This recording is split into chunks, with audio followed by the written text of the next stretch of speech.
ഇത് fluid mechanics ലബോറട്ടറിയിലെ Bernoulli's apparatus ആണ്. ഈ എക്സ്പെരിമെൻറ്റിൻ്റെ ഉദ്ദേശം ബെർണോളിസ് തിയറം പ്രൂവ് ചെയ്യുക. ബെർണോളിസ് തിയറം ശരിയാണ്, അത് കറക്റ്റാണെന്ന് പ്രൂവ് ചെയ്യുകയാണ് ഈ ഒരു എക്സ്പെരിമെൻറ്റ് സെറ്റപ്പിൻ്റെ ഉദ്ദേശം. അപ്പോൾ അതുപോലെ തന്നെ നമ്മൾ ഏറ്റവും അത് അറിയാവുന്നതുപോലെ തന്നെ ഒബ്സർവേഷൻ നോക്കുക. നമുക്ക് ആവശ്യമായ ഒബ്സർവേഷൻ എല്ലാം ഇവിടെയുണ്ട്. Length of duct, length of diverging duct, diameter inlet അത് വളരെ അത്യാവശ്യമാണ്. ഡയമീറ്റർ ഓഫ് ത്രോട്ട് 25 അത്യാവശ്യമാണ്. പ്രഷർ 7, പിന്നെ ഡിസ്റ്റൻസ് ബിറ്റ്വീൻ, ഇതെല്ലാം ഒബ്സർവേഷൻ്റെ ഭാഗമാണ്. ഡേറ്റിൻ്റെയും പൈസയുടെ ആവശ്യമില്ല. Okay, area of measuring tank 2500 cm², അത് മീറ്ററിലേക്ക് മാറ്റി 0.25 m² എഴുതാം.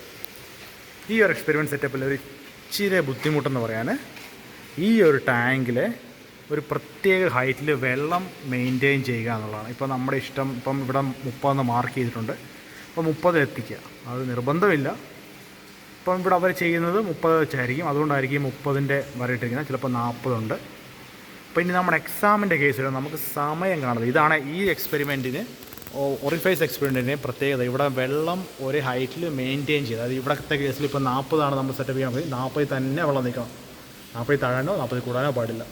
അപ്പോൾ ഈ 40 തന്നെ ഹൈറ്റ് മെയിൻറ്റെയിൻ ചെയ്യുക, അതൊരു ബുദ്ധിമുട്ടുള്ള പരിപാടിയാണ്. കാരണം നമ്മൾ 40 വെച്ചത് കൊണ്ട് എക്സാമിന് നമുക്ക് സമയം ലാഭിക്കാൻ വേണ്ടി നമ്മൾ ഏതൊക്കെ വാൽവ് രണ്ട്, ഈ ഒരു ബൈപ്പാസ് വാൽവും ഈ മെഷറിംഗ് ടാങ്കിലേക്കുള്ള വാൽവും അന്ന് അഡ്ജസ്റ്റ് ചെയ്ത് വെക്കുക. ഈ വെള്ളത്തിൻ്റെ ലെവൽ എവിടെ നിൽക്കുന്നോ ആ റീഡിങ് എടുക്കുക. ഇപ്പോൾ ഉദാഹരണത്തിന് ഇവിടെയാണ് നിൽക്കുന്നത്, ഈ 38 ആണെങ്കിൽ 38 എന്നുള്ള റീഡിങ് എടുക്കുക.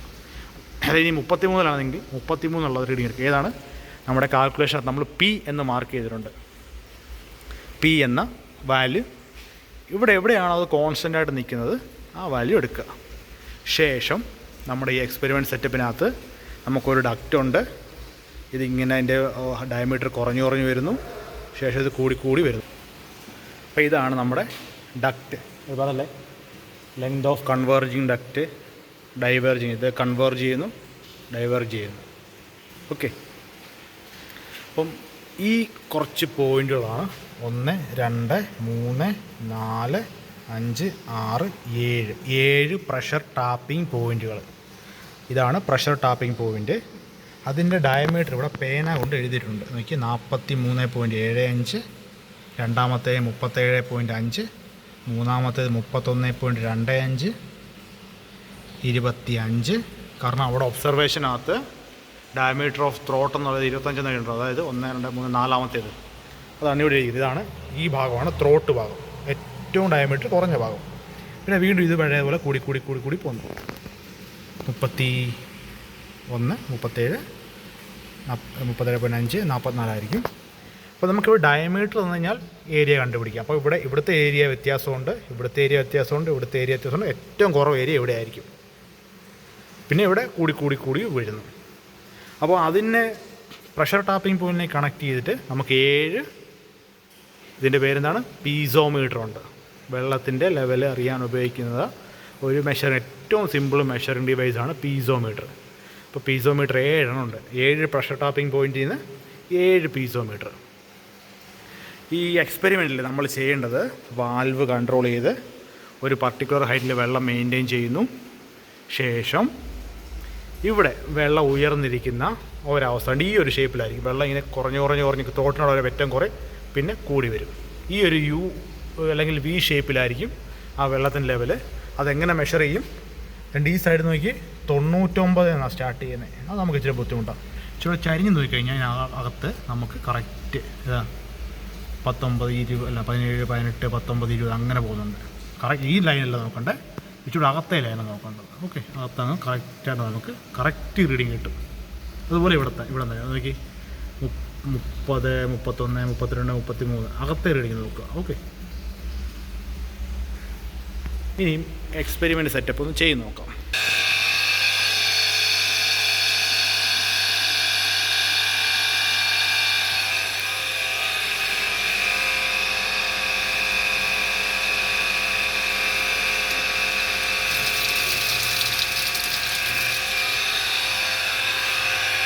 കുറച്ച് നേരം വെയിറ്റ് ചെയ്യുക. അപ്പോൾ ഇത് 37 നമുക്ക് തോന്നുമെങ്കിലും കുറച്ച് നേരം കഴിയുമ്പോൾ മാറും. കുറേ നേരം വെയിറ്റ് ചെയ്യും. അപ്പോൾ ഈ ഒരു കേസിൽ നമുക്ക് 36 കിട്ടി.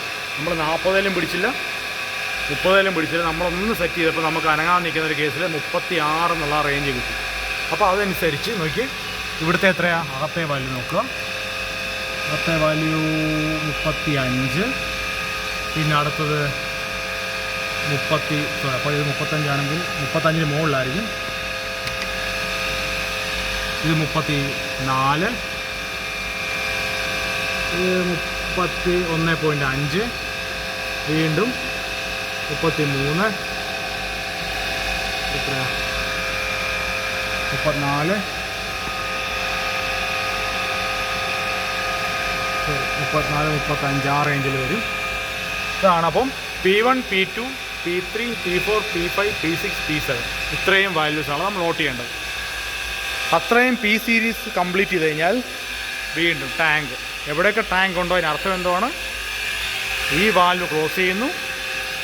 ടൈം 5 സെൻറ്റിമീറ്റർ വെള്ളം ഉയരാൻ വേണ്ട സമയം നോട്ട് ചെയ്യുന്നു. ഇവിടെ ഡിസ്ചാർജ് വളരെ കുറവാണ്, കുറേ ടൈം എടുത്ത് ഇത് ഉയരത്തുള്ളൂ. അപ്പോൾ 5 സെൻറ്റിമീറ്റർ, അതായത് നമ്മളിപ്പോൾ വെച്ചിരിക്കുന്നത് 36 ഹൈറ്റിലാണ്. ആ 36 ഹൈറ്റിൽ, അതായത് P = 36, അതിൻ്റെ P1, P2, P3, P7 വരെ നോട്ട് ചെയ്യുന്നു. ശേഷം നമ്മൾ ടൈം ടേക്കൺ, അതായത് 5 സെൻറ്റിമീറ്റർ, ഇതാണ് 5 സെൻറ്റിമീറ്റർ, 5 സെൻറ്റിമീറ്റർ സ്കെയിൽ വെച്ച് ഉയരാൻ വേണ്ട സമയം നോട്ട് ചെയ്യുന്നു. അങ്ങനെയാണെങ്കിൽ സെക്കൻഡ് ട്രയൽ എങ്ങനെ എടുക്കും? സെക്കൻഡ് ട്രയൽ എടുക്കേണ്ടത് ഈ വാലുള്ള വീണ്ടും ഒന്ന് കൺട്രോൾ ചെയ്ത് വെച്ചുകൊണ്ട് വേണ്ട വെള്ളം താഴ്ന്നിരുന്നുള്ള താഴെയോ മുകളിലോ എവിടെ വേണമെങ്കിലും വെക്കാം. ഉദാഹരണത്തിന് ഇപ്പം നമുക്ക് 36 നമുക്ക് 36 ഇപ്പം 30 പിടിക്കണമെന്ന് വിചാരിക്കാം. ഒന്ന് ട്രൈ ചെയ്ത് നോക്കാം. ഇപ്പോൾ ഏകദേശം 30 ആയിട്ടുണ്ട്, ഏകദേശം 30. അപ്പോൾ ആ 30 കറസ്പോണ്ടിങ് ആയിട്ടുള്ള P1, P2, P3, P4, P7 വരെ എടുക്കുക. ഇവിടുത്തെ ഈ വാല്യൂ മാറുമോ? ഇത് ഈ ഡയമീറ്റർ 43.75 വെച്ച് ഈ ഏരിയ കണ്ടുപിടിക്കുക, 37.5 വെച്ച് ഈ ഏരിയ കണ്ടുപിടിക്കുക. അങ്ങനെ ഓരോ ഏരിയയും കണ്ടുപിടിക്കുക. പിന്നെ ഇപ്പോൾ രണ്ടാമത്തെ ട്രയൽ നമ്മൾ 30 സെറ്റ് ചെയ്തുകൊണ്ട് ഏരിയ കണ്ടുപിടിക്കുന്ന എക്സ്പെരിമെൻറ്റിൻ്റെ ഭാഗമല്ല, പറഞ്ഞതേ ഉള്ളൂ. ഈ 30ൻ്റെ ഹൈറ്റിൻ്റെ കറസ്പോണ്ടിങ് ആയിട്ടുള്ള P1 മുതൽ P7 വരെ കണ്ടുപിടിക്കുന്നു. ശേഷം ഈ വാൽവ് ക്ലോസ് ചെയ്തിട്ട് ഈ വാൽവ് ക്ലോസ് ചെയ്യുന്നു. ടൈം ടേക്കൺ 5 സെൻറ്റിമീറ്റർ റൈസ് ചെയ്യാൻ വേണ്ട സമയം നോട്ട് ചെയ്യുന്നു.